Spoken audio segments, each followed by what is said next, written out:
전남 지역에서도 일본 제품 불매 운동이 확산되고 있는 가운데 전남 농수산물의 대일 수출에도 악영향이 미칠 것으로 우려돼 전남도가 선제적 대응에 나섰습니다.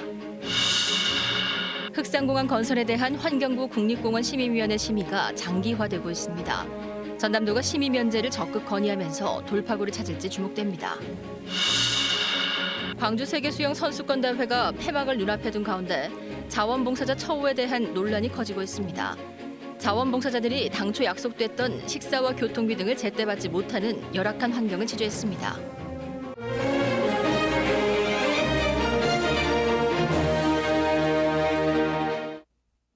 목포에서 전해드립니다. 최근 일본의 수출 규제로 국내 반일 감정이 커지면서 일본 제품 불매 운동이 확산되고 있습니다. 이런 가운데 전남도는 일본의 추가적인 경제 제재로 인한 피해를 줄이기 위해 대책 마련에 나섰습니다. 보도에 손준수 기자입니다. 자, 여러분, 도로가차를 타시겠습니까? 하얀색 띠를 두른 상인들이 안 팔아요라고 적힌 팻말을 들고 구호를 외칩니다. 한반도 경제 침략을 즉각 사과하고 중단하라! 중단하라! 중단하라! 중단하라! 상인들은 일본 제품이 그려진 상자를 발로 밟으면서 일본 제품을 팔지 않겠다고 다짐합니다. 아베 정권이 사과하고 중단할 때까지 결연히 부정해 나갈 것을 오늘 선포합니다. 이처럼 국내 반일 감정이 커지고 있는 가운데 일본 정부가 한국 농수산물 수입 규제를 검토한다는 일본 현지 보도가 나오면서 전남도가 비상에 걸렸습니다. 특히 전남에서 수출되는 김의 경우 일본이 25%, 파프리카는 99%에 이를 정도여서 무역 갈등이 장기화될 경우 두 제품에 대한 타격도 우려되고 있습니다. 전라남도는 아직까지 직접적인 피해가 발생하지 않았다고 하면서도 수출 규제 피해 신고센터를 설치하는 등 사태 장기화 대비에 나섰습니다. 문제점에 나타난 대로 자금 경색이 되면 자금 지원을 우리가 해드릴 생각을 갖고 있고, 전라남도는 또 시장 개척단 파견과 박람회 참가 지원을 통해 동남아 등 새로운 수출 시장을 여는 데 지원할 예정입니다. KBS 뉴스 손주수입니다. 목포시의회 의원이 동료 여성 의원을 대상으로 지속적인 성희롱을 했다는 의혹이 불거진 가운데 목포시의회가 본회의를 열고 윤리특별위원회를 구성했습니다. 7명의 위원으로 구성된 특위는 내일부터 다음 달 14일 동안 운영되고 당사자로부터 소명 자료를 받고 변호사와 시민단체 등의 의견도 청취할 예정입니다. 윤리특위는 피해자의 2차 피해가 발생하지 않도록 최대한 빠른 시일 내에 결론을 내고 한 점의 의혹도 없이 투명하게 처리하겠다고 밝혔습니다. 이에 앞서 민주당 전남도당은 윤리심판위원회를 열고 성희롱 파문에 휩싸인 A 의원에 대한 제명을 의결하고 당원 자격을 박탈했습니다. 천사대교가 진동이 심했다는 KBS 보도와 관련해 그 진동폭이 72cm에 달했던 것으로 밝혀졌습니다. 익산지방국토관리청은 어제 천사대교에서 관측된 진동폭은 위아래 72cm로 사용성 기준 허용 범위인 25cm를 배 이상 초과했다고 밝혔습니다. 하지만 교량 안전성 기준인 1.4m에는 크게 못 미쳐 안전에는 문제가 없다고 덧붙였습니다. 한편 익산청은 천사대교에 서둘러 진동 저감 장치를 설치하겠다고 밝혔습니다. 흑산공항 건설이 표류하고 있습니다. 국립공원위원회 심의에 가로막혀 있기 때문인데요. 안건을 재상정하는 것도 어렵고 통과 전망도 밝지 않습니다. 전남도가 고민 끝에 심의 면제 카드를 꺼냈습니다. 박상훈 기자의 보도입니다. 목포항에서 100길로 2시간, 서울에선 5시간이 걸리는 흑산도입니다.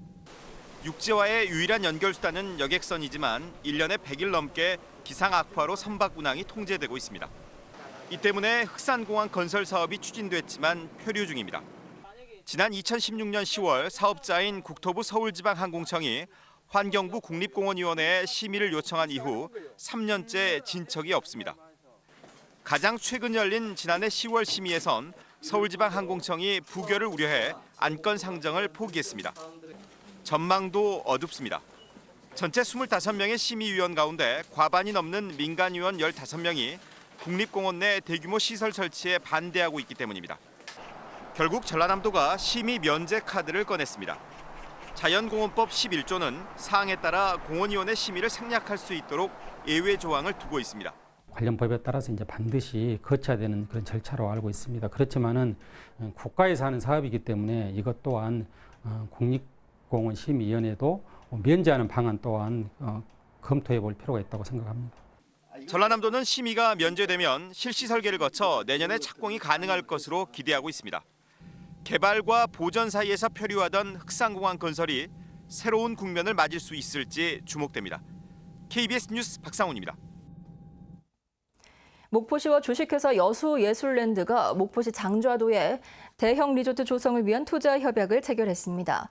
이번에 들어설 리조트는 숙박시설 370개 객실과 워터파크, 조각공원 등 다양한 해양 레저시설과 숙박시설이 포함되어 있습니다. 목포시는 그동안 숙박시설이 부족해 체류형 관광이 힘들었지만 리조트와 해상 케이블카 등 관광 인프라가 새로 구축되면 목포시가 서남권 관광 거점 도시로 부상할 것이라고 전망했습니다. 2019 광주 세계 수영 선수권 대회의 순조로운 진행을 이끌고 있는 1등 공신이라 하면 자원봉사자들을 빼놓을 수 없는데요. 대회 성공을 위해 폭염과 사투를 벌이고 있지만 제대로 된 식사는 물론 최소한의 실비마저도 제때 지급되지 않고 있습니다. 김서정 기자가 취재했습니다. 도시락 가게에 분홍색 티셔츠를 입은 사람들이 줄을 섰습니다. 근처 편의점도 같은 옷을 입은 사람들로 가득 찼습니다. 컵라면 하나로 끼니를 해결하는 이들은 수영대회 자원봉사자들입니다. 사람이 많아서 자리가 많이 없어요. 선수들도 있고 그러니까 조심해야 돼서 저희는 안 되는 거고. 하루 8시간 대회장에서 일하는 자원봉사자들에게 식사는 제공되지 않습니다. 자원봉사자를 위한 식당도 없는데 위생을 이유로 외부 음식 반입까지 금지되면서 편의점을 전전하고 있는 겁니다. 게다가 하루 18,000원씩인 식사비와 교통비 명목의 실비도 제대로 지급되지 않고 있습니다. 했는데 처음에 중간했어요. 첫째 주인가 둘째 주에 미뤄지고. 대회 중간에 실비 1차 지급을 약속한 조직위는 자원봉사자 관리가 어려워서 중간 정산은 어렵다고 입장을 바꿨습니다. 자원봉사자 개개인들이 언제 그만둘지 모르기 때문에 실비 지급은 후불로 이렇게 계획하고 있습니다. 그러나 그런 것들이 이제 누락되거나 그런 부분들이 다시 돌려보내고 이런 사례들이 좀 있어서 이번 대회를 돕기 위해 나선 자원봉사자는 2,800명. 폭염과 홀대 속에서도 민간 외교 사절이라는 자부심으로 묵묵히 자리를 지키고 있습니다. KBS 뉴스 김서정입니다. 세족에는 양식이 힘든 데다 무분별한 남획이 이뤄지면서 생산량까지 급감해 좀처럼 맛보기 힘든데요. 전남해양수산기술원이 종자를 대량으로 생산하는 기술 개발에 성공해 양식 산업화의 가능성을 높였습니다. 보도에 이인수 기자입니다. 투명 수조에 1cm 크기의 어린 새조개를 넣자 새 부리 모양의 다리로 펄을 파고 순식간에 몸을 숨깁니다. 어미 조개에서 정자와 난자를 추출해 인공 산란시킨 새끼조개입니다.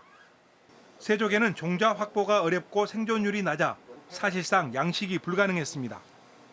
그런데 전라남도 해양수산기술원이 연구를 시작한 지 5년 만에 종자 대량 생산에 성공했습니다. 인공 산란과 플랑크톤을 활용한 배양으로 어린 치패 100만 마리를 생산한 겁니다. 모래나 황토 등을 활용한 기존 바닥식과 달리 전복 치패 생산에서 쓰이는 다단 체묘판을 활용해 생산량을 10배 이상 높였습니다. 이번에 최초로 잠입 기질이 아닌 다단형 파판을 이용해서 생산을 하게 돼서 생산량을 늘릴 수 있게 됐습니다. 올해 안으로 중간 육성 기술을 개발해 내년에는 실제 바다에서 새조개를 키우는 양식 산업화에 도전할 계획입니다. 얘네들이 바로 잠입해서 어디 가지 않도록 알맞은 환경을 조성해 줄 수 있는 방법을 먼저 찾아내서 도입을 할 거고요. 새조개 종자 대량 생산으로 양식 가능성도 커지면서 어업인들의 또 다른 소득원이 될 수 있을지 기대가 커졌습니다. KBS 뉴스 이인수입니다. 어촌유들 300사업을 통한 어촌 혁신과 미래발전 전략을 논의하기 위한 토론회가 열렸습니다. 해양수산부는 이 자리에서 올해 신규 공모사업 내용을 설명하고 해양관광 활성화라는 사업 취지에 맞게 지역의 특성을 살린 차별화된 사업계획 수립을 요청했습니다.